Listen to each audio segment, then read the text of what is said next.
I've discovered I have a serious problem. I'm being overtaken by scraps. The good news is I'm using up my stash. I didn't have any idea using up my stash would mean I would have more things to sort. Honestly, sometimes when I come across a video where someone's sorting their scraps, I feel like, what's the point? It's like cleaning the junk drawer in the kitchen. It's just going to fill back up again. Unfortunately, my scrap drawer is full, so is the second scrap drawer, and so was this box, not to mention a bag or so. So it's time to do something different. I actually have a system here, sort of. I'm going through and finding pieces that could make good long strips because I have an idea, maybe for a braid quilt or maybe for something that I can, you know, string piece. I don't know. But then I have these little pieces. I used to only save scraps if they were the size of an index card. And then I realized I was actually throwing a lot of fabric away, especially after I started watching videos about crumb piecing and all sorts of things. Isn't this fun? And all sorts of other things. So then I started saving smaller scraps. Now, I don't throw the scraps away. I do take them to Goodwill in a bag, in a bag, in a bag marked fabric scraps. Because what they do is they upcycle them and put them in filler and things like that. So they do recycle fabric, and I was very glad of that because there's a lot of fabric here. And this is like the second time I've gone through and sorted scraps. But now I have a system. So if it's big enough to make a strip, put it over here. And by strip, it needs to be about 18 inches long or a little longer. So even though this is a nice big piece, I really wouldn't get a very good strip out of it. So I'm going to put it over there. This is one of those things where I would just put over here because it's going to go in crumbs. Um, oh, look, the blocks I cut for the failed Jack's quilt. Aww. And here's the little ballerina shoes from Freya's quilt from years ago. Not long enough for a strip. Maybe. We'll maybe. Anyway, I'm going to be here for a while. I have an idea, but until I get all these things sorted, I'm just going to have to keep sorting. Stay tuned.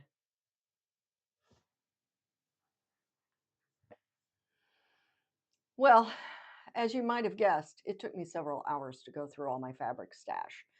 I mean, scraps. It feels like I found a new stash, though, to be honest, because I found stuff I didn't realize I had. I found a bunch of orphan blocks. Aren't these cute? This was from a quilt that I donated at least a year ago, maybe two. I found pieces of the star. If you saw the family trunk show, this is what I made the star from for Alex's patriotic quilt. Um, I found that I still have this border fabric. Now, I think what I'm going to do with it is maybe make some placemats for the camper, or maybe, I don't know, but I'll find something to do with it. Um, yeah, I found some pieces that were still strung together. I found all of these pieces from my failed Jack's quilt. And I kind of kept them together. For one, there's so many of them. But I think I can probably get a small square out of these and then make some 4 patches. That would be cute. So I think I'll do that. Now, I had originally said um, words. I had originally said I was keeping these strips and hoping for 18 inches long. I never really actually measured. So if it was as long as my arm, it stayed in the strips. And I came across some bigger pieces like this. It used to be a fat quarter. Now it's been used. Definitely is going to make some nice strips.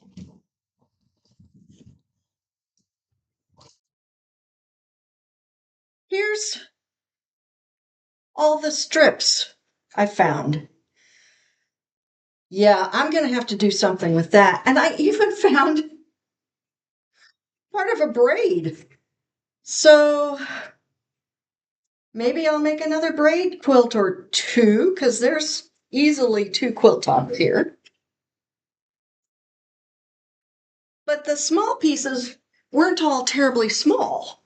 So I have another box. And these are all pieces that are much smaller than a fat quarter, but they're nice big pieces. And I also found some blocks that are already cut. So I think I'll make a Franken quilt out of it. Why not? And then last but not least, I have a box of small scraps. Now, this is the reason I started sorting my scraps, was because of, I thought this is all I had was just little pieces.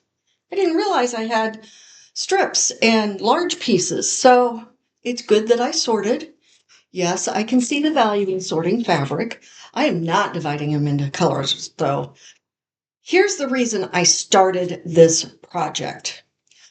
I've been watching videos about crumb piecing and crazy blocks, and that's what I wanted to use my stash for.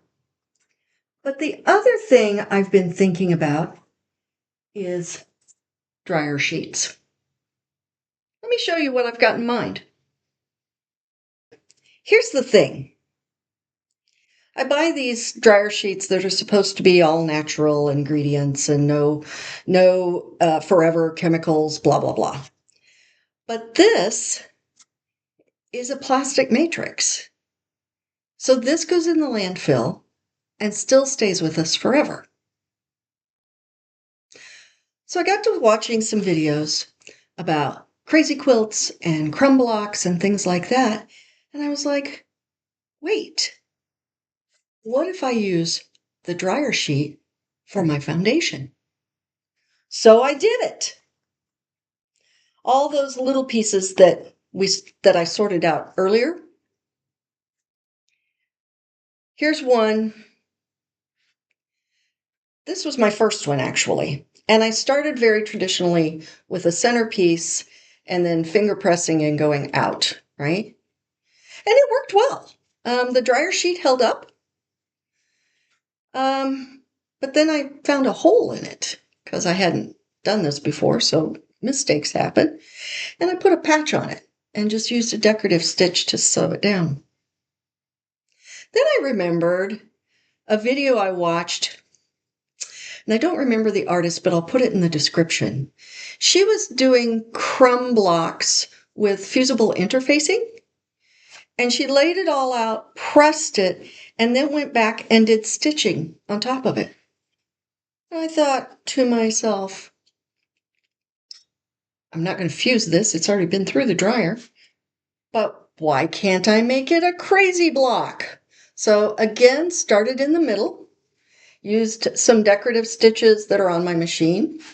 I didn't even snip the threads. What a rebel, right? Because they're all going to get either covered up or cut off at the end. Perfect. But then I thought, why do I have to start in the middle? Can't I start on the edge? Here I go again. So this is the solution. I'm going to start on the edges. I'm going to leave my pieces a little bigger. I'm not going to be true crumb piecing. But the other thing is, because I do curves in my quilts and curved piecing, I've got all these wonky edges that I can just decoratively stitch and include. Isn't that brilliant? Now, probably somebody else has thought of this too. But what's important to me is, A, this is fun. I'm going to be able to do a lot of this. B, my dryer sheets aren't going in the landfill anymore. And I'm going to use up that box of small pieces. I don't know how small you keep your pieces. They keep getting smaller, but I keep finding ways to use them. So think about your scraps. Think about trying something different. Live outside the box. Hope you enjoyed this video. Thanks for watching.